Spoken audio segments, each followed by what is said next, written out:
A medida que nos acercamos esta noche a la palabra de Dios y a nuestra discusión sobre el tema en cuestión, quiero que abras tu Biblia en el capítulo 5 de Efesios y justo ese versículo 18 que vimos la última vez, Efesios 5 y 18. Y realmente será un punto de lanzamiento para nosotros en nuestra discusión de esta noche. Ahora, esto será un poco sermón y un poco conferencia, un poco escritura y un poco historia, pero espero que sea útil para ti. La segunda mitad del libro de Efesios trata sobre la vida cristiana. Comienza la sección práctica de Efesios en el capítulo 4, versículo 1, donde se nos implora o ruega caminar de una manera digna de la llamada, esa misma llamada efectiva de la que hablamos esta mañana. Se nos ha rogado caminar de una manera digna de la llamada con la que hemos sido llamados. Y luego, a partir de ese punto y abarcando los últimos 3 capítulos 4, 5 y 6, el apóstol Pablo habla sobre cómo se ve el caminar digno, qué tipo de vida debemos vivir. Y hay muchos elementos de instrucción allí. En el corazón de este caminar digno, en el corazón de vivir una vida piadosa que honra al Señor, está esta realidad llamada a estar lleno del Espíritu. Versículo 18 habla de estar lleno del Espíritu. Lleno no en el sentido de llenar un vaso sino de llenar una vela, movido en la dirección de una vida centrada en la palabra y por lo tanto una vida controlada por el Espíritu Santo. Es moverse por la vida bajo el poder del Espíritu Santo por conformidad con la revelación del Espíritu en las páginas de la Sagrada Escritura.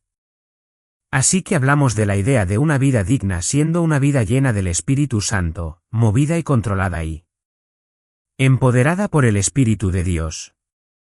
En las sesiones matutinas, hemos estado hablando sobre lo que el Espíritu hace por nosotros y eso es lo que somos responsables de hacer mientras ministramos al lado en nuestra humanidad del trabajo sobrenatural del Espíritu Santo en nosotros.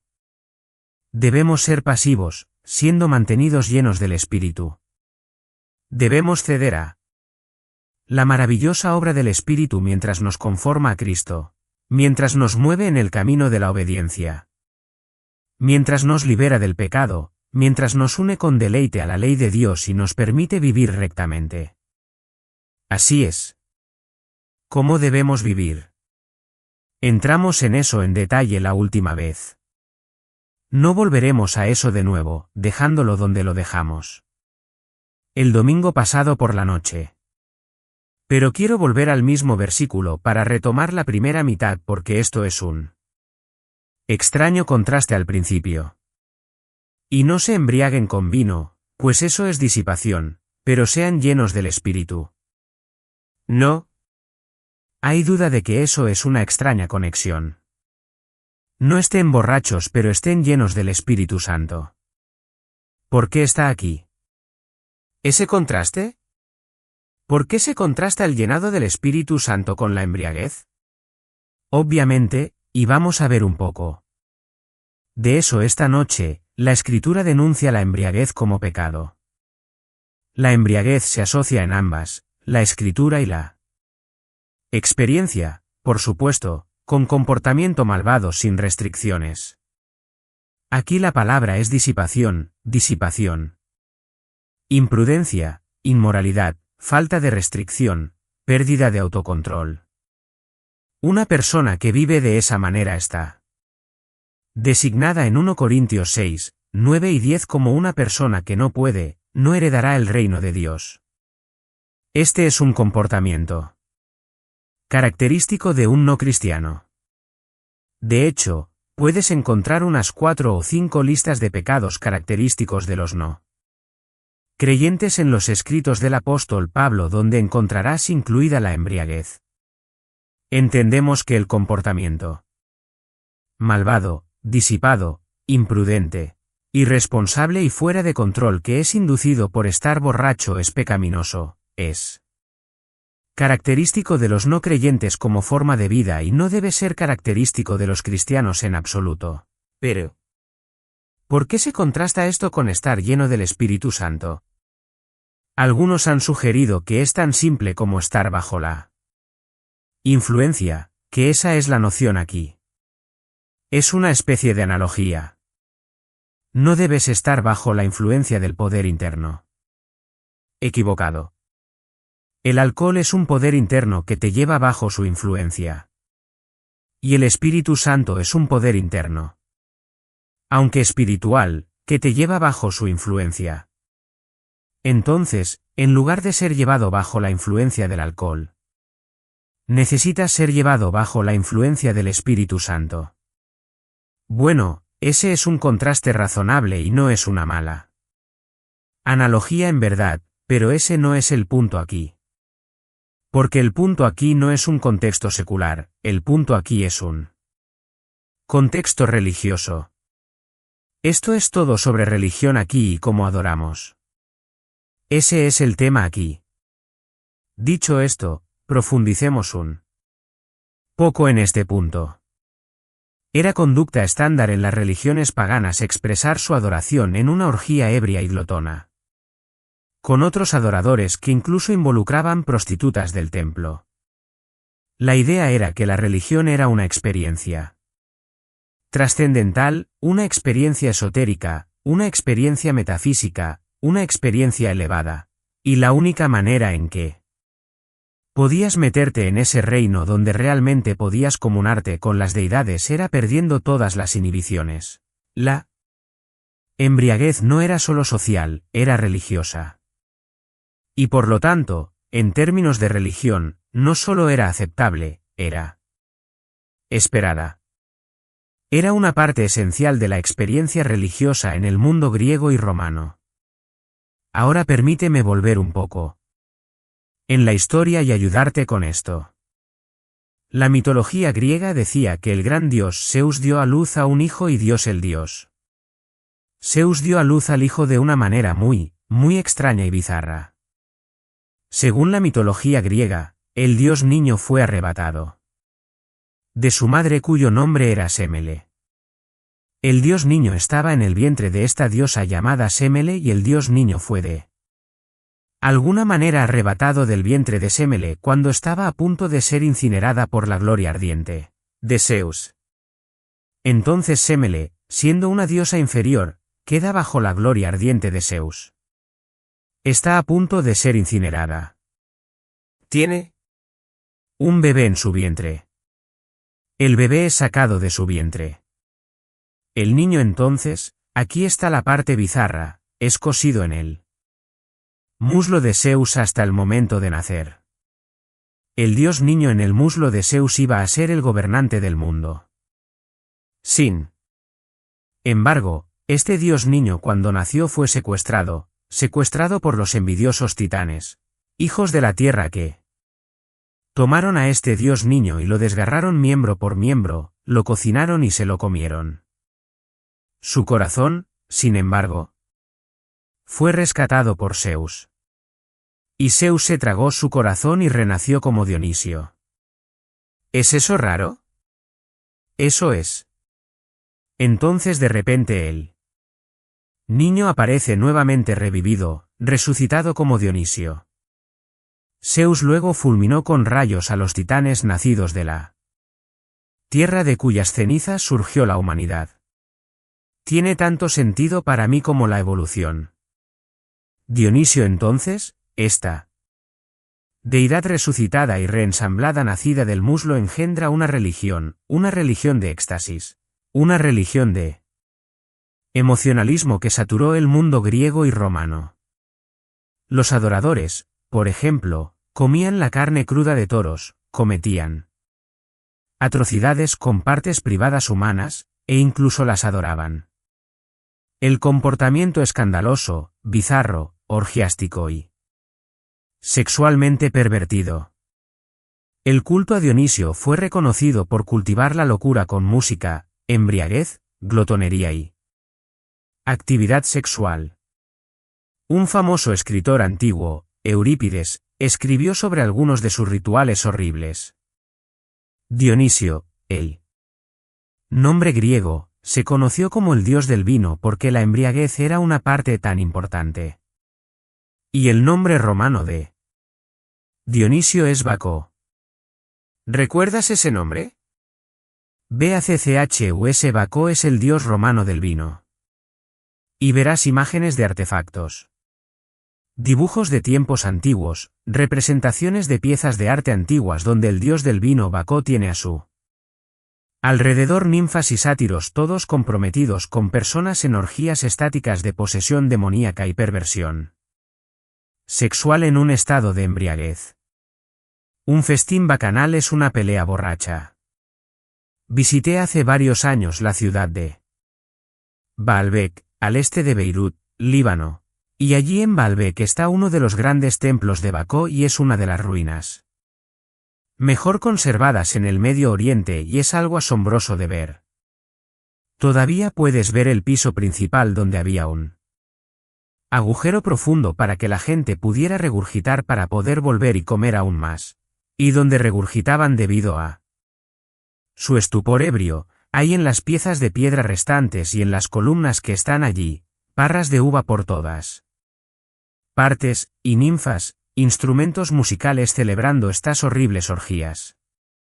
Así que ves, en el contexto de fondo, la cultura griega, romana, mediterránea involucrada en este tipo de religión que esencialmente era una especie de experiencia religiosa falsa inducida por la embriaguez, liberando a las personas de todo su autocontrol, inhibición y restricción normal para que se comportaran de una manera completamente descontrolada.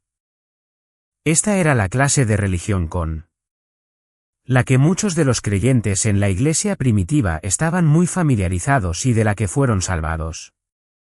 Así que el apóstol Pablo está diciendo, no se embriaguen con vino.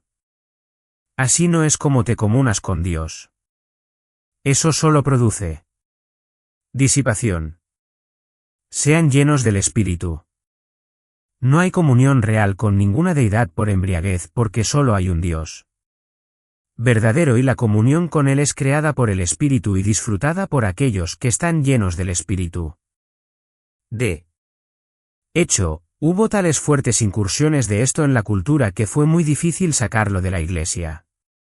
Cuando Pablo escribió a los Corintios, regresa al capítulo 10 de 1 Corintios, cuando Pablo escribió a los corintios que habían vivido esencialmente este tipo de vida religiosa antes de su conversión, él se dirige directamente a este tipo de comportamiento. Tienes que entender que no puedes volver a las viejas costumbres. Baja al versículo 20 del capítulo 10. De 1 Corintios, las cosas que los gentiles sacrifican, las sacrifican a los demonios y no a Dios. No quiero que te conviertas en partícipe de los demonios. No puedes beber la copa del Señor en el servicio de comunión y luego volver y embriagarte con una copa de demonios. No puedes participar en la mesa del Señor y volver a la mesa de los demonios. Y. ¿Recuerdas que Pablo incluso tuvo que corregir más adelante en este capítulo la forma en que manejaban la mesa del Señor? Algunos de ellos eran glotones en la mesa del Señor. Algunos de ellos incluso se indulgían en la mesa del Señor. De una manera de embriaguez. Si miras el versículo 21 del capítulo 11, en tu comida, cada uno toma su propia cena. Primero, uno tiene hambre y otro está borracho. Había tanto de esto en su experiencia que había un grave peligro de arrastrarlo a la vida de la Iglesia. El apóstol Pablo entonces está contrastando la comunión falsa con los dioses, con la verdadera comunión con Dios que proviene de estar lleno de su Espíritu. Así es la naturaleza del contraste.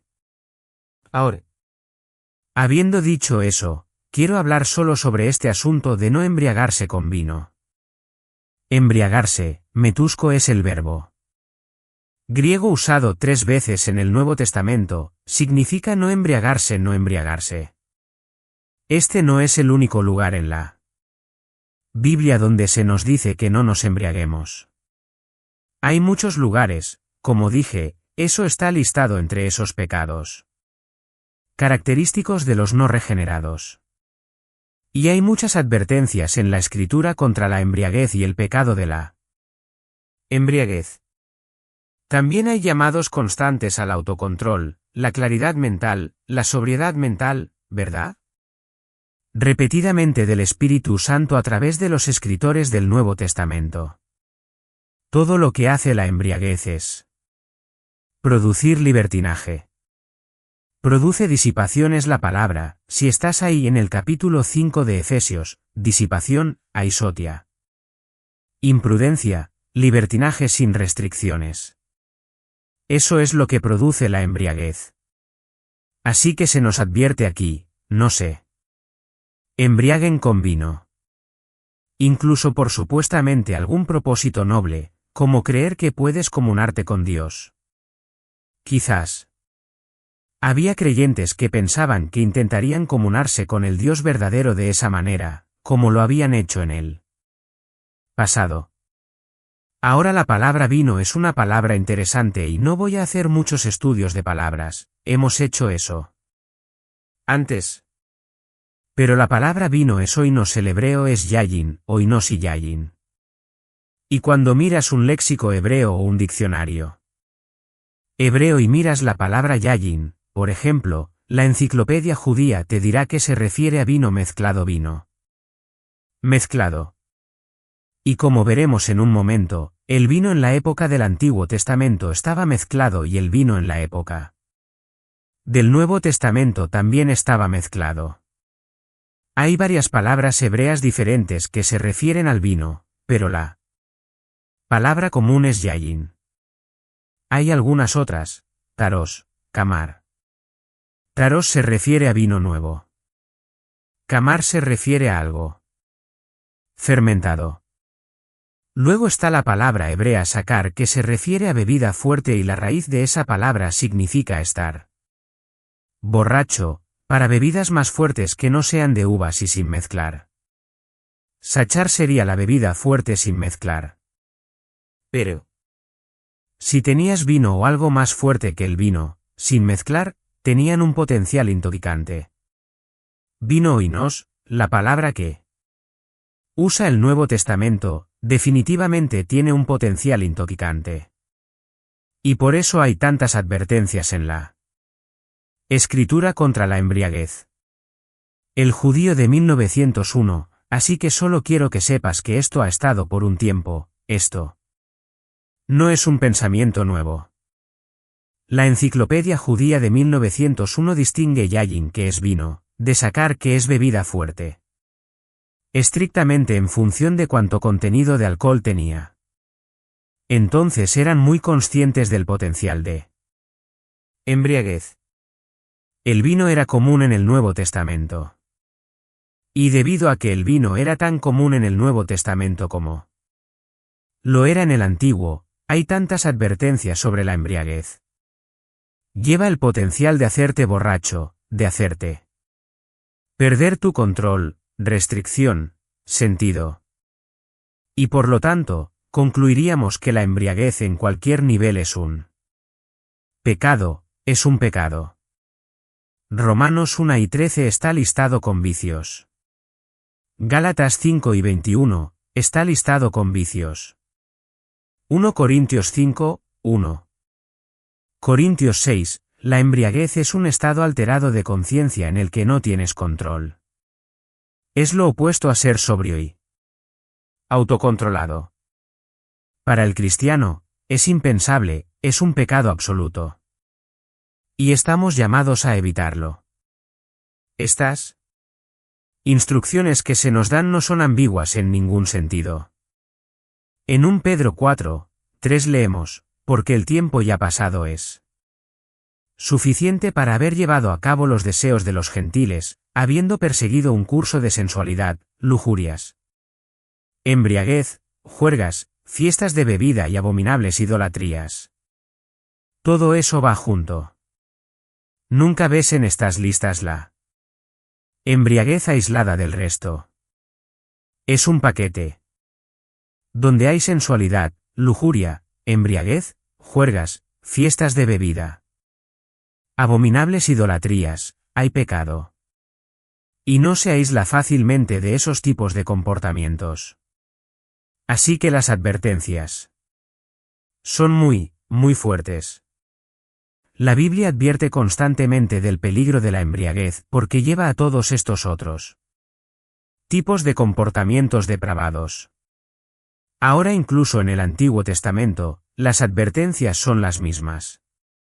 Proverbios 20 versículo 1, el vino es burlador, la bebida fuerte es alborotadora y quien se deja engañar por ella no es sabio, no. Es sabio. Haces cosas malas, cosas estúpidas cuando estás borracho. Dices cosas malas, cosas estúpidas cuando estás borracho. Y malas consecuencias vienen de ellas. En Proverbios, quiero que vuelvas conmigo por un momento, vuelve a Proverbios capítulo 23 es un buen lugar para obtener el resumen de lo que la Biblia habla cuando habla de la embriaguez. Puedes empezar en Proverbios 23 y versículo 19, escucha, hijo mío, y sé sabio y dirige tu corazón en él. Camino, no estés con bebedores empedernidos de vino, ni con comedores glotones de carne, porque el bebedor empedernido y el glotón llegarán a la pobreza y la somnolencia vestirá a uno con harapos. No te juntes con gente que se emborracha. Luego en particular, bajar al versículo 29, Proverbios 23, ¿quién tiene dolor? ¿Quién tiene tristeza? ¿Quién tiene contiendas? ¿Quién tiene quejas? ¿Quién tiene heridas sin causa? ¿Quién tiene enrojecimiento de ojos? Aquellos que se demoran mucho sobre el vino y aquellos que van a probar vino mezclado. Todo en el versículo 29 suena para mí como una pelea de bar, ¿no es así? Quiero decir, eso es lo que tienes. Dolor, tristeza, contienda, quejas, heridas sin razón, y enrojecimiento de los ojos. Es una pelea borracha. ¿Quién tiene eso? Aquellos que se demoran mucho sobre el vino. Aquellos que van a algún lugar a beber. No mires al vino cuando es rojo y brilla en la copa cuando baja suavemente. Muerde como una serpiente, pica como una víbora. Tus ojos verán cosas extrañas. Tu mente dirá cosas perversas. Serás como uno que se acuesta en medio del mar, o como uno que se acuesta en la parte superior de un mástil. ¿Qué loco iría a la parte superior de un mástil e intentaría tomar una siesta? Solo un borracho. Ese es el lugar más peligroso del barco. ¿Quién toma una siesta en un mástil? Un borracho. ¿Qué estás haciendo allí arriba? Pero así es como hacen los borrachos. En el versículo 35, me golpearon pero no me enfermé.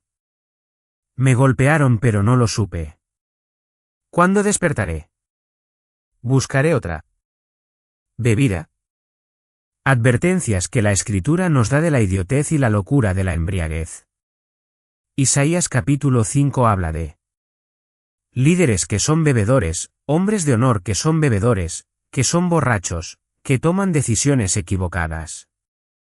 Isaías 5, Isaías 28, Isaías 56, Oseas 4, todo tipo de advertencias sobre la embriaguez. Es una trampa. Por otro lado, queremos ser fieles a la imagen completa de la Escritura. Hay en el Antiguo Testamento, Levítico 23 y Éxodo 29, ofrendas del fruto de la vid llevadas a Dios. Jueces 9 hace referencia al vino como una bebida agradable. Isaías incluso usa el vino en el capítulo 55 y el primer y segundo versículo, muy familiar, como símbolo de una bendición, ven compra vino. Era parte de la vida diaria en tiempos bíblicos. Incluso se usaba medicinalmente. ¿Recuerdas al buen samaritano, el hombre que estaba herido? El vino se usó como antiséptico en sus heridas. La Escritura reconoce el vino. Tiene un lugar en la sociedad. Pero tiene un potencial que puede ser altamente dañino. No era tan dañino en tiempos antiguos porque la gente no conducía automóviles. Dañaría a ellos y podrían dañar a otros en peleas y podrían terminar matando a otras personas. Pero no empuñaban el tipo de armamento que las personas ebrias empuñan hoy en día a 70 millas por hora, estrellándose y desviándose en multitudes de personas. Y quiero agregar solo una palabra significativa: había algunas personas en tiempos del Antiguo Testamento y aparentemente en tiempos del Nuevo Testamento también que nunca bebían nada alcohólico. Dices, bueno, el vino era tan común, ¿quién no bebería? Bueno, quiero presentarte al grupo número 1 que no bebía. En Levítico capítulo 10 versículo 9, el Señor le dijo a Aarón, el sumo sacerdote, el jefe del sacerdocio aarónico: no bebas vino, yayin ni bebida fuerte, sicar, ni tú ni tus hijos contigo cuando entres en la tienda de reunión para que no mueras. Vaya. No bebas nada que sea alcohólico cuando vengas aquí o podrías morir porque este es un lugar santo. Es un estatuto perpetuo a lo largo de tus generaciones. No solo tú, Aarón, esto es perpetuo. Esto continúa para todos aquellos que se presentan como sacerdotes ante Dios para hacer una distinción entre lo santo y lo profano, lo inmundo y lo limpio. Inmundo, bebe vino, bebida fuerte; limpio, no. Profano, bebe vino, bebida fuerte; santo, no. P. Enseñar a los hijos de Israel todos los estatutos que el Señor les ha hablado a través de Moisés. Tienes una responsabilidad muy importante de enseñar toda la verdad divina revelada a ti, a los hijos de Israel, al pueblo de Israel. Necesitas estar lúcido, con la mente clara, y necesitas establecer el ejemplo más alto de santidad. En el capítulo 6 de Números, pasamos de aquellos que estaban en posiciones de liderazgo como sacerdotes, eran los oficiales del reino teocrático, a aquellos que deseaban tomar el voto más alto para una vida santa, llamado el voto de Nazareo. ¿Qué significa ser separado? Cuando un hombre o una mujer hace un voto especial, el voto de un nazareo, para dedicarse al Señor, este es el nivel más alto de dedicación y devoción al Señor. Se abstendrá de vino y bebida fuerte, ni vinagre, ni nada hecho de vino o bebida fuerte, ningún jugo de uva, ni uvas frescas ni secas todos los días de su separación. No comerá nada producido por la vid desde las semillas hasta la piel. Y continúa hablando de algunas otras cosas. Entonces, si tomaste ese voto más severo, más devoto de todos, nunca beberías nada que viniera de la uva o la fruta. Otro está en Proverbios 31, ese famoso capítulo al que nos dirigimos para encontrar sobre el papel de la mujer. Pero hay más allí. La primera parte del capítulo está hablando de reyes, gobernantes. Y cuando se trata de gobernantes, hay palabras específicas aquí. Versículo 4, no es para reyes, o Lemuel. Lemuel era un rey según el versículo 1, el rey Lemuel. Esto es lo que su madre le enseñó. No es para reyes, o Lemuel, no es para reyes beber vino ni para gobernantes desear bebida fuerte. ¿Por qué? Beberán y olvidarán lo que está decretado y pervertirán los derechos de todos los afligidos. Dale. Bebida fuerte a el que está pereciendo, guarda la bebida fuerte para alguien que está agonizando en los dolores de la muerte, como un anestésico, para aliviar su dolor. Dale vino al que tiene una vida amarga. Deja que beba y olvide su pobreza y no recuerde más sus problemas. Alívielo con un poco para calmar su espíritu turbado. ¿Pero un gobernante? No. ¿Un sacerdote? No. ¿El que toma el nivel más alto de devoción? ¿No un gobernante? No. Es por eso que Isaías 5:22 trae juicio sobre el liderazgo de Israel porque estaban involucrados en el consumo de alcohol y había pervertido su liderazgo. De hecho, están designados por su bebida para juicio, hay de los que son héroes en beber vino y hombres valientes en mezclar bebida fuerte. Lo que significa ese versículo es que el juicio va a caer sobre las cabezas de las personas en posiciones de liderazgo que están bebiendo. Sabes, probablemente te preguntes por qué salen tantas cosas locas de Washington o Sacramento. Puede haber razones que no son aparentes en la superficie.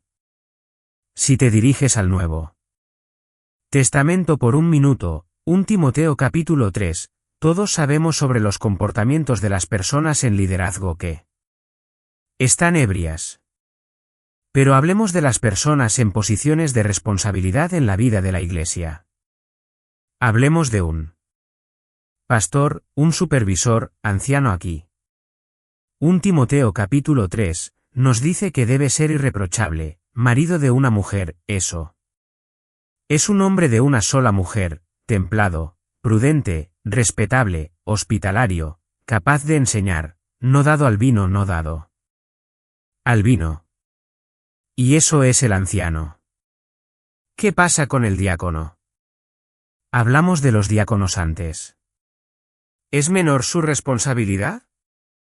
Los diáconos en el versículo 8 de ese capítulo deben ser hombres dignos, no de doble lengua ni adictos a mucho vino, ni codiciosos de ganancias sórdidas. El vino es un problema aquí. Es un problema para los sacerdotes. Es un problema para los reyes. Es un problema para las personas que toman el nivel más alto de devoción. Es un problema para los gobernantes. Es un problema para los pastores. Es un problema para los diáconos. ¿Por qué? Porque siempre existe el potencial de embriaguez y la embriaguez conduce a la disipación, conduce a la necedad, palabras y acciones descontroladas. Y si regresas al capítulo 5 de Efesios donde comenzamos toda esta discusión, entendemos que hemos sido llamados por Dios a la sabiduría.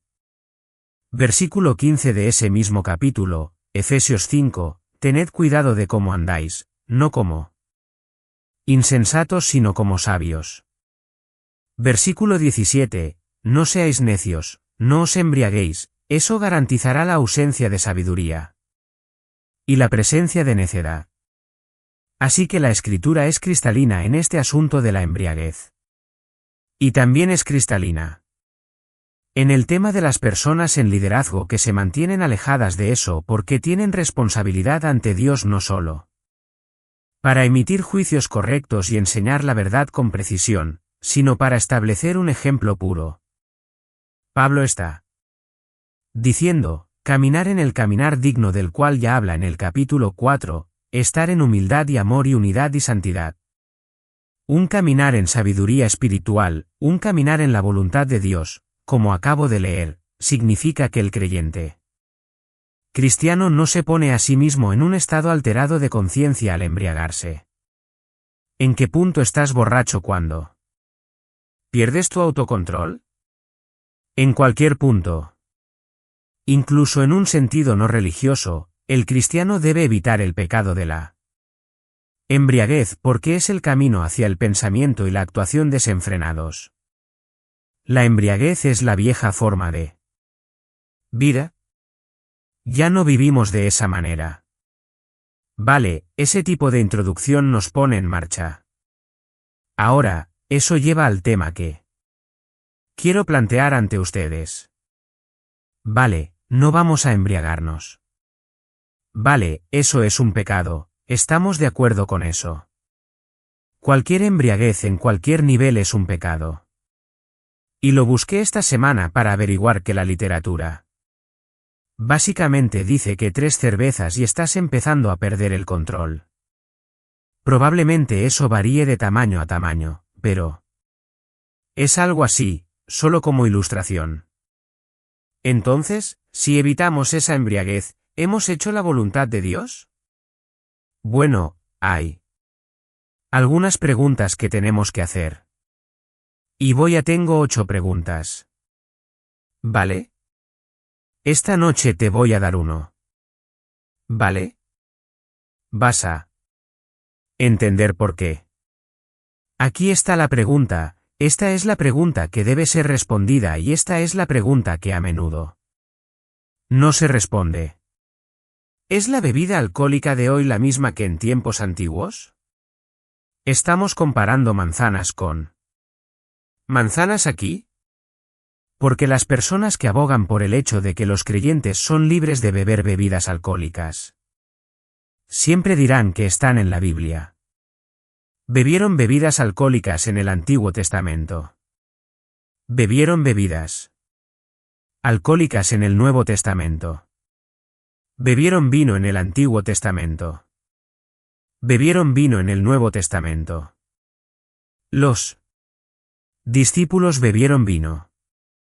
Jesús bebió vino. Podemos beber vino, eso es todo. Eso entonces plantea la pregunta, ¿era el vino consumido en el Antiguo Testamento y el Nuevo Testamento el mismo que las bebidas alcohólicas de hoy? Y, nuevamente, eso es muy importante porque incluso tienes una declaración en el capítulo 14 del Deuteronomio en el versículo 26 que dice que puedes comprar vino si quieres. Puedes comprar bebida fuerte si quieres. Si quieres hacer eso, puedes hacer eso. Entonces, ¿no resuelve eso completamente el problema? Bueno, tienes que preguntar si un comportamiento en el mundo antiguo estableció un absoluto que es transferible al mundo presente. ¿Estamos hablando de lo mismo? Permíteme darte una ilustración. El Salmo 150 nos dice que bailemos al Señor. No hacemos eso. ¿Por qué? Bueno, el baile folclórico hebreo está muy lejos del baile sensual de la cultura moderna. La Iglesia hace mucho tiempo abandonó el baile. No crecimos en una cultura folclórica simple haciendo un baile folclórico. Algunas personas hacen eso. Algunas personas les gusta bailar cuadrillas y hacer un baile folclórico, quizás un baile tradicional escocés o irlandés. ¿Oh? Entendemos eso. Eso está a 1.000.000 millas del tipo sensual de baile en la cultura moderna. Pero el baile se hacía de esa manera folclórica. Sería honorable para Dios. No sería sexual ni sensual. Pero el baile desaparece cuando llegas al Nuevo Testamento. No tienes a nadie refiriéndose al baile en el Nuevo Testamento. No necesitas a nadie bailando en la Iglesia primitiva. Están alabando al Señor, hablando entre ellos en salmos, himnos, canciones espirituales. Están tocando instrumentos, repasamos eso, pero no hay baile. El mundo ha cambiado y la cultura ha cambiado y eso no sobrevivió, y no sobrevivió en absoluto a nuestro tiempo. ¿Qué tal otro? La esclavitud. En el Antiguo Testamento, se permitía la esclavitud. No secuestrar personas para hacerlas esclavas, sino lo que conoces como esclavitud, que sería un servicio por contrato donde alguien vendría a vivir y trabajar para una persona y daría su vida en trabajo y empleo a cambio de un hogar y cuidado y comida, y una familia y una vida, y seguridad y un futuro. La esclavitud en el Antiguo Testamento como la practicaba Israel era benévola. La alternativa a ser esclavo era la destrucción, la falta de hogar y el hambre. La gente iría a alguien y diría, ¿puedo vivir aquí y servirte? Porque esa era una forma benévola de cuidado. social para las personas que de otra manera estarían desamparadas. La Escritura habla de eso en el Antiguo Testamento. Nuevamente, no estamos hablando de secuestrar personas, comprarlas y venderlas en contra de su voluntad. Pero Oseas habla de un mercado de esclavos. Y para algunas personas, esa era su única esperanza. En el caso de Oseas, encontró una esclava y se casó con ella. Eso es lo más benévolo que podrías hacer. El Antiguo Testamento eleva la responsabilidad de los amos para cuidar a sus esclavos y los esclavos para ser obedientes a sus amos. Y a veces esa relación era tan maravillosa que un esclavo iba a su amo y decía, quiero servirte el resto de mi vida. Nunca quiero irme porque me amas y yo te amo. Y él pondría su oreja contra el poste de la puerta y un punzón sería atravesado por su oreja y tendría un agujero en su oreja y sin duda un anillo en ese agujero para simbolizar que se había comprometido voluntariamente con ese amo por el resto de sus días. Y por cierto, cada 7 años en el Antiguo Testamento, todos los esclavos eran liberados. ¿Y adivina qué? Si miramos la historia, muchos de ellos no querían irse porque el sistema era la única forma en que podían sobrevivir. No podían hacerlo por su cuenta, una disposición social benévola. Pero la esclavitud por captura, la esclavitud por secuestro, prohibida.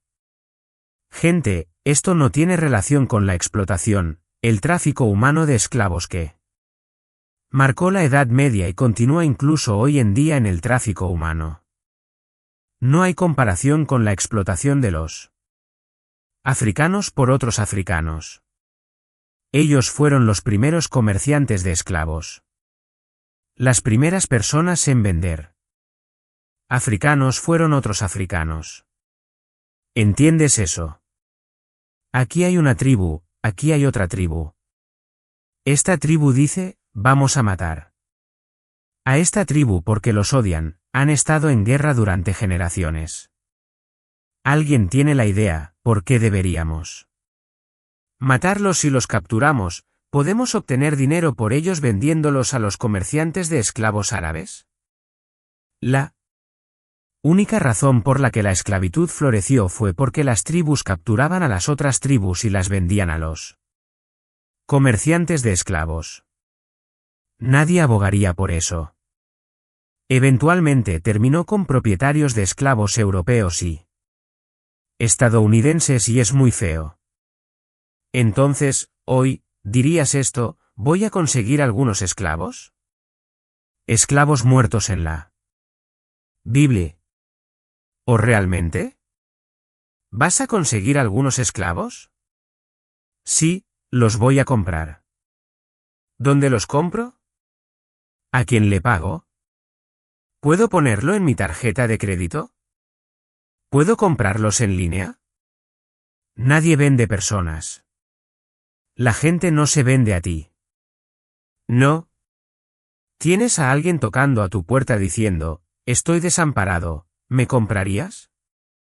La gente tenía esclavos en tiempos bíblicos. Entonces deberíamos tener esclavos.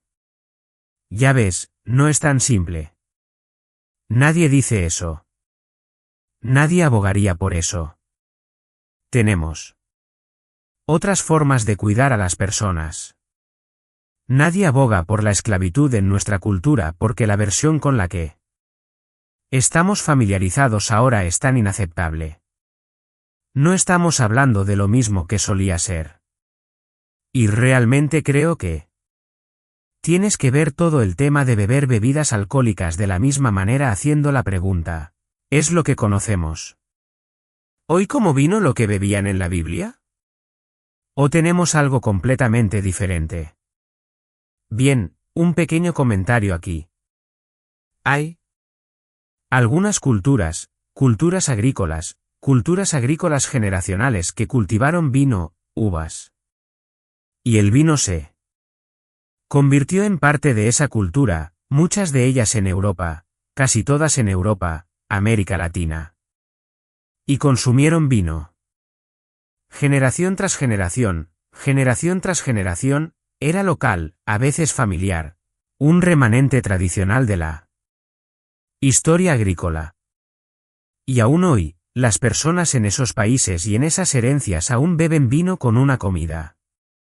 No solo beben, pero es parte de la cultura y beben moderadamente con una comida como parte de esa tradición. No voy a condenar. Eso no es de lo que estamos hablando aquí. La bebida de vino hecha por familias locales en sociedades agrarias. Culturalmente, tradicionalmente no tiene relación con la producción corporativa multinacional de la industria del alcohol que se comercializa en todo el mundo. No están tratando de proporcionar un producto necesario o una simple comodidad para una comida. Tienen un producto con poder intoxicante que producen en cantidades masivas porque quieren venderlo en cantidades masivas y quieren que usted lo compre en cantidades masivas y lo consuma. ¿Saben el poder destructivo del alcohol? Por supuesto que lo saben. Destruye individuos, todos sabemos eso. Sabemos personas que ha destruido. Destruye familias, matrimonios, hogares, carreras, vidas. 80.000 personas al año en nuestro país mueren por enfermedades relacionadas con el alcohol o muerte accidental. 38,000,000, el último recuento, alcohólicos en los EU. Y el alcohol se produce en un volumen tan masivo que hay un suministro ilimitado. Y hay un suministro ilimitado en nuestra sociedad, en la sociedad moderna, y ha habido durante siglos ahora, un suministro prácticamente ilimitado con un contenido de alcohol mucho más alto que sus contrapartes antiguas. Además, como veremos, las bebidas fermentadas alcohólicas en tiempos antiguos estaban diseñadas para producir seguridad, no daño. Estaban diseñadas para producir y proteger la vida, no para producir la muerte. ¿Cómo es esto así? Bueno, el vino tenía un contenido bajo en alcohol, el típico viñedo familiar que encontrarías en tiempos antiguos, tiempos bíblicos, Antiguo Testamento, Nuevo Testamento. Esto sería un cultivo local de uvas. Una familia tendría algún tipo de jarra en una casa y almacenarían el fruto de las uvas allí durante, lo mejor que puedo decir al mirar la historia de eso, 2 o 3 días, 2 o 3 días. 2 al 4% de contenido de alcohol. Los griegos tendrían vino que se sentó más tiempo que eso y hay algunas indicaciones entre los griegos de que podría ser tan alto como 12 al 14% históricamente. Pero en la cultura de la Biblia, tenía un contenido muy bajo de alcohol. Y también era local y también era limitado. Por ejemplo, ¿recuerdas Juan 2, la boda en Caná? ¿Y recuerdas que tenían una boda para todo el pueblo? Y supongamos que había 500 personas en el pueblo, eso sería probablemente cercano a la realidad, todos vendrían. El vino se acabó. Ese vino se acabó.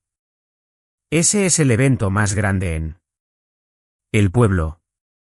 Ese es el evento más grande para la gente y no tenían suficiente vino para una semana. Una boda dura una semana, en pocos días se acabaron. Esto no es un consumo masivo de alcohol y era limitado. Hoy hay un suministro ilimitado, ilimitado. Ahora déjame decirte algo más sobre eso. Fue hace 1000 años después del Nuevo Testamento que se desarrolló e inventó el proceso de destilación. 1000 años después, ¿qué hizo la destilación?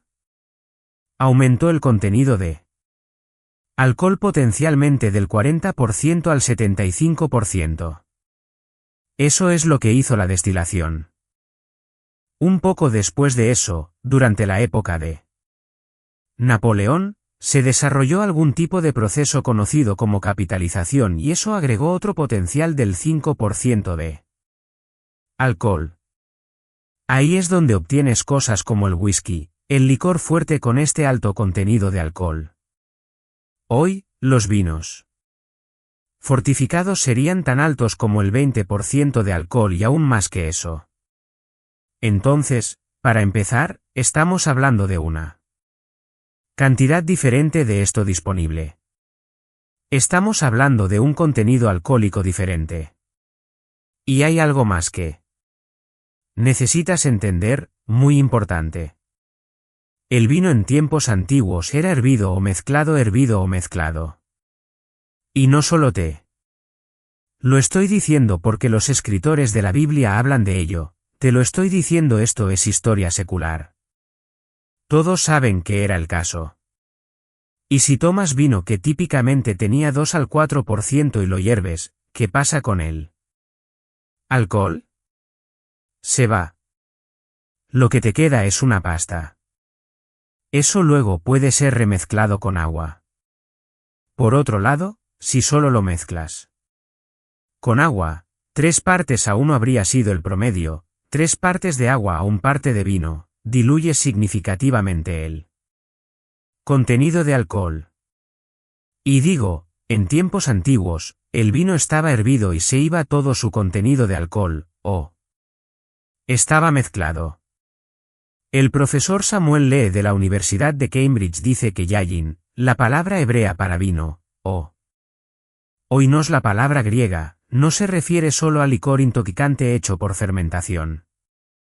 Pero ambas palabras, pero en particular su interés es la palabra yain, se refiere a un jarabe espeso no intoxicante o pasta producida por hervir para hacerla almacenable. Esta sustancia espesa se almacenaba entonces en pieles. Es un jarabe espeso. Alguien dijo, al grado de gelatina. Y una vez que se pone en una piel que es flexible, se puede exprimir de la piel sobre el pan, como tú. Mermelada de uva en el pan, o disuelta en agua y mezclada para convertirse en una bebida. Así lo dice el profesor de Cambridge y él saca esto de una descripción de este proceso muy por Plinio, el historiador romano antiguo, que dijo que esto es lo que hacían. Plinio habla de un vino no intoxicante. Otro escritor antiguo de Atenas, y aquí hay una cita directa que vino de un maravilloso artículo de Robert Stein, dice, los dioses han revelado el vino a los mortales para ser la mayor bendición para aquellos que lo usan correctamente, pero para aquellos que lo usan sin medida, lo contrario. Porque da alimento a los que lo toman y fuerza en mente y cuerpo. En la medicina es más beneficioso. Se puede mezclar con líquido y medicamentos y trae ayuda a los heridos. En la vida diaria para aquellos que lo mezclan y beben moderadamente, da buen ánimo. Pero si te excedes, trae violencia. Mézclalo mitad y obtienes locura, sin mezclar. Colapso corporal. Plutarco en sus Simposiaques dice, como bebida siempre se pensó en ella como una bebida mezclada. Llamamos a una mezcla vino, aunque el componente más grande es agua. La relación del agua podría variar, dice Robert Stein, pero solo los bárbaros bebían sin mezclar y una mezcla de vino y agua en partes iguales se consideraba bebida fuerte, partes iguales, mitad agua, mitad vino era bebida fuerte y se desaconsejaba. El término vino o oinos en el mundo antiguo entonces no significaba vino como lo entendemos hoy, sino vino mezclado con agua o de una pasta completamente sin ningún poder intoxicante porque todo había sido hervido. Bebida fuerte sería mitad y mitad, o sin mezclar. ¿Y esto? Era inaceptable para una persona culta beber bebida fuerte, inaceptable. Un documento llamado la Tradición Apostólica indica que la Iglesia primitiva siguió esta costumbre sirviendo solo vino mezclado, ya sea de una base de jarabe o una base líquida. El vino entonces de tiempos bíblicos bien podría haber sido no intoxicante desde una base de jarabe, o marginalmente intoxicante porque su fermentación había sido diluida tanto en la mezcla con agua. Tomando una estimación muy conservadora, por ejemplo, si el agua está mezclada 3:1 con vino, el nivel de alcohol estaría entre 2,25 y 2,75%, que está bien por debajo del 3,2% de alcohol necesario para ser clasificado como una bebida intoxicante. 4:1 te llevaría a 1,8 a 2,2. Y la única manera en que posiblemente podrías emborracharte sería simplemente consumir volúmenes de ella. Ahora, ¿qué estamos diciendo? Homero, Platón, Plinio, otros escritores antiguos detallan la práctica de diluir vino con agua, de también hervirlo hasta convertirlo en una pasta. La Odisea de Homero. ¿Recuerdas eso de tu clase de élite inglesa, o de tu clase de élite europea? La Odisea de Homero se refiere a mezclas tan altas como 20:1, 20 partes de agua, 1 parte de jugo fermentado. Los griegos escribieron sobre aquellos que bebían vino sin diluir como bárbaros.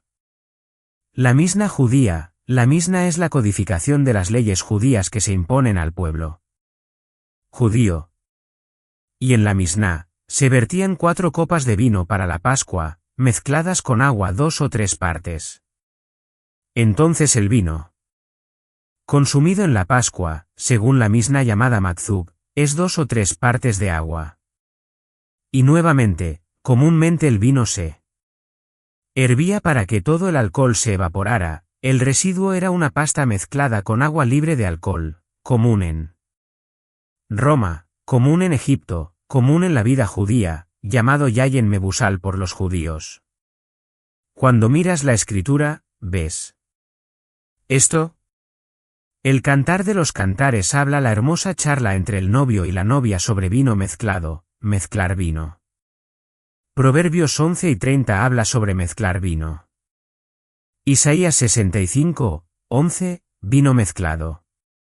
En Proverbios 9, hay una declaración allí que se relaciona con esto en la categoría de sabiduría, ser sabio.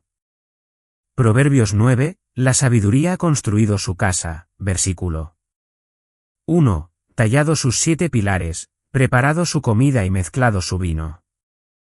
Ven a comer mi comida, versículo 5, y bebe el vino que he mezclado. La sabiduría mezcla el vino. El vino mezclado es importante en la Biblia. Bebida fuerte sin mezclar es peligrosa. En Apocalipsis 14 y versículo 10, imagen del vino de la ira de Dios que está mezclado en plena fuerza en la copa de su ira. Incluso cuando Dios habla del vino de su ira, es vino mezclado. ¿De acuerdo? Ahora, ¿por qué? ¿Por qué lo mezclaban? Dicen que están sacando toda la diversión. Vamos, queremos el zumbido, nos gusta el zumbido. Nos gusta el sabor. Si pones agua, arruinas el sabor. Quitas la diversión. Déjame decirte por qué lo mezclaban con agua. Y solo voy a llevarlo a 4 cosas que encontré al mirar la historia de esto. Número 1, para conservar el suministro, obviamente. Obviamente extenderlo. Aquí hay uno en el que probablemente no pensaste, para aumentar el sabor. Sí, para aumentar el sabor. Esto fue un shock para mí, ya que no bebo nada que tenga algún tipo de contenido de alcohol y nunca lo he hecho. No sé cuál es el sabor de nada de eso. Quiero decir, de vez en cuando tengo un servicio de comunión en otro lugar y obtengo un poco de eso o algo así, conozco el sabor, pero solo muy modestamente ha sucedido eso en mi vida. Pero lo mezclaron para aumentar el sabor. Ahora eso no es tan obvio, ¿verdad? Tu sabiduría convencional pensaría que eso es lo opuesto a lo que debería suceder. Entonces, Hice un poco de investigación sobre eso, encontré un artículo del New York Times, un artículo del New York Times en julio de 2010. Y el artículo decía esto: el agua es un potenciador del sabor en dos bebidas, vino y café. El agua es un potenciador del sabor en el vino y el café. Determinaron esto en un laboratorio al estudiar las propiedades de estas dos cosas, vino y café, y cómo se ven afectadas molecularmente por la introducción de agua. Y determinaron en sus estudios que el agua mezclada con café y vino libera el sabor y subyuga la amargura. El artículo continuó diciendo que con vino por encima del 10% de alcohol, el vino es pungente, irritante y ácido y el sabor no se libera. Agrega agua y las moléculas de sabor reducen el contenido de alcohol en porcentaje, reducen las características irritantes, desaparecen todas y el sabor se realza. Y lo mismo es cierto con el café. Pruébalo con café. Bien. Si quieres buscar eso, New York Times, 28 de julio de 2010, y hay mucho más en ese interesante artículo. Tercer motivo, número 1 fue para aumentar el suministro. Número 2 fue para realzar el sabor. Número 3, para prevenir la embriaguez, para prevenir la embriaguez. Eso es bastante importante, ¿no crees? ¿Has estado en Israel en el verano, o en la primavera, o a principios del otoño cuando hace 110 y tu cuerpo está perdiendo calor porque estás trabajando? En esos días, estás trabajando afuera bajo el sol abrasador. Eso sería cierto para todas las áreas del clima mediterráneo de Oriente Medio, necesitaban líquidos. Y siempre había el peligro de que si solo seguías tomándolo, no solo te quedarías sin suministro, sino que necesariamente te pondrías en una posición para estar borracho. Por eso a veces se mezclaba. Hasta 20-1. Pero número 4, y aquí está la cosa realmente crítica para entender, el vino se mezclaba con agua como un antiséptico. El propósito de mezclar el vino con el agua era para sanear el agua, para sanear el agua. Eso es lo que realmente está sucediendo. Hacer que el agua sea segura, porque no puedes vivir sin agua, nadie puede. Y vivían en un calor extremo y trabajaban duro y el mundo no era sanitario y las bacterias estaban por todas partes. No era un mundo sanitario. ¿Estás de acuerdo con eso? No sabíamos ni que era sanitario hasta finales del siglo XIX. Lee el libro La Gran Influenza. Cambiará tu visión del mundo cuando te des cuenta de que no fue hasta el siglo XIX que alguien supo que existía tal cosa como las bacterias. No se diagnosticó con precisión ninguna enfermedad hasta finales de 1800. No sabían nada sobre de dónde venía. Dios sabía.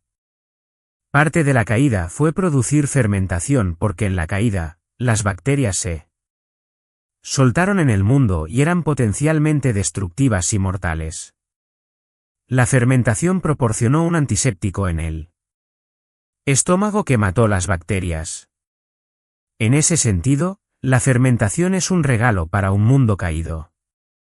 En la Universidad Estatal de Oregón, 2 microbiólogos abordaron este problema y esto está disponible desde octubre del año 2002, la Sociedad Estadounidense de Microbiología. Estos 2 microbiólogos en la Universidad Estatal de Oregón descubrieron que el vino inactivaba o mataba bichos virulentos llamados patógenos. Y los nombraron. Han reproducido eso en el laboratorio y han observado cómo sucede. E. coli, salmonella, estafilococos, el estafilococo que todos conocemos de los hospitales, y Klebsiella. Y ese vino en 30 a 60 minutos mata completamente todas esas bacterias. Y, por cierto, dicen todo tipo de otros patógenos potencialmente letales. Ahora aquí está la parte interesante. Sus estudios determinan que no es el alcohol el que lo hace, no el alcohol. En el proceso de fermentación, se producen ácido málico y ácido tartárico en él. Proceso y el ácido málico y tartárico son los que matan las bacterias para que incluso estén en la pasta cuando todo el alcohol se haya quemado. De hecho, están tan convencidos de esto, que actualmente están trabajando, señoras, en un desinfectante en aerosol a base de vino para matar las bacterias en su cocina, su casa y en el hospital, y sus pruebas han demostrado que es tan efectivo como el peróxido de hidrógeno. Entonces el vino en esa condición se convierte en un regalo de Dios para que las personas puedan beber agua y tener las bacterias que existen naturalmente en el agua sean muertas y el vino se convierta en una bebida de seguridad. Otros incluso dicen que las uvas y las pieles de las uvas tienen resveratrol en ellas que ayuda en los casos de úlceras. Entonces, Dios dio el vino como un medio de salud y para prevenir enfermedades en el mundo antiguo, una gracia común es. Dices, bueno entonces, ¿por qué no lo bebes? Vivo en un mundo sanitario, ¿verdad? Vivo en un mundo sanitario. No vivo en el mundo en el que vivían. No tengo ninguna necesidad de eso. Era necesario entonces, no es necesario ahora.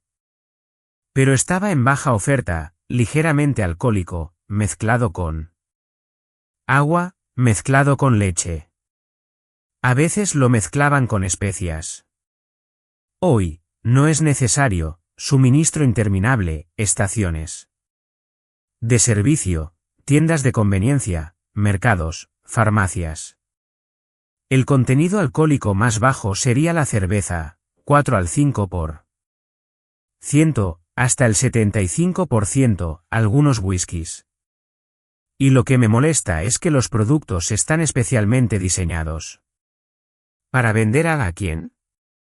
¿A quién están tratando de venderlos?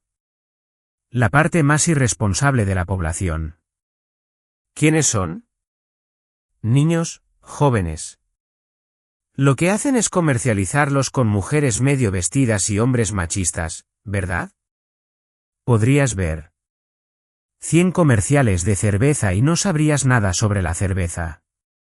También ponen alto contenido de azúcar en él porque saben que los niños están acostumbrados a beber bebidas azucaradas, junto con alto contenido de alcohol, y hacen estas bebidas dulces de alto contenido de alcohol de 40 onzas para crear el zumbido. Y luego gastan 4,000,000,000 en anuncios y nadie necesita nada de eso. Pero necesitan el dinero. Ahora aquí está lo interesante de todo esto. La gente incluso en nuestra nación está comenzando a despertar al hecho de que beber es muy peligroso. Según el estudio de salud pública de Harvard. Y esto es muy reciente, acabo de ver esto hace un par de días, el estudio de salud pública de Harvard. El 50% de las personas en Estados Unidos no beben en absoluto, 50%. Probablemente te sorprenda. Solo el 12% bebe 10 bebidas a la semana, un poco más de uno al día, solo el 12%. El consumo de alcohol per cápita ha disminuido desde máximos en el pasado hasta el 23%. Debo decir que ha disminuido un 23% desde 1990.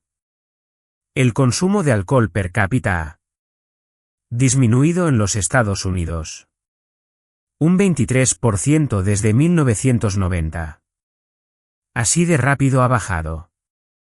Y eso significa que Estados Unidos es el número 22 entre las naciones en consumo de alcohol per cápita. Eso es una buena noticia.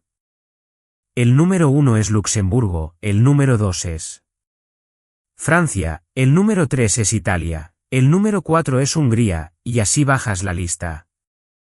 Estamos en el número 22. La abstención de todo alcohol es más común en Estados Unidos que en cualquier otro país occidental. Esto es bueno. ¿Por qué? Porque los niños están descubriendo que pueden morir, que mata. No están huyendo, por cierto, de los males destructivos del sexo ilícito. No están huyendo necesariamente de los estupores de las drogas. Pero están dejando el alcohol. Y eso es bueno. Por cierto, el 23% de los bebedores consume el 76% del alcohol. La mayoría de los bebedores entonces son bebedores compulsivos, beben para emborracharse. Por lo tanto, cualquier estímulo para beber termina alentando a los bebedores compulsivos porque son el mayor porcentaje de personas que beben. Y son los más autodestructivos y los más destructivos para otras personas. Frente a eso, es asombroso para mí que ahora tengamos una generación de jóvenes pastores autodenominados alentando a sus jóvenes a beber alcohol. Un pastor muy prominente, Mark Driscoll, se arrepintió públicamente por no haber bebido alcohol antes. Hay un libro escrito por Darren Patrick llamado El plantador de iglesias. Es un libro escrito para esta joven generación de pastores emprendedores. Y en el libro dice, el mayor problema entre estos jóvenes pastores es la embriaguez. Y realmente dice, si tienes un problema con el alcohol, tómate un descanso hasta que lo controles. ¿Alguna vez has oído en tu vida en la historia de la iglesia que un gran problema entre los pastores fuera la embriaguez? Esta nueva libertad, esta nueva liberación es dañina. Los pastores no deberían estar haciendo eso. No debería estar abogando por eso. Lo que están diciendo a esos niños que beban no es nada como lo que estaba sucediendo en las Escrituras. Bien podrías decirles que tengan esclavos. Uno de sus versículos favoritos, y no tengo tiempo para repasar todo esto, pero voy a parar. Este reloj no está bien, así que no importa. Alguien lo giró en la dirección equivocada. Además no está funcionando. Solo otra cosa, Salmo 104. Mira, si te lo doy esta noche, no. Tendrás que escuchar esto otra vez. Salmo 104, y esto es solo un punto a hacer, Salmo 104, Él hace crecer la hierba para el ganado y la vegetación para el trabajo del hombre para que pueda sacar comida de la tierra y vino que alegra el corazón del hombre.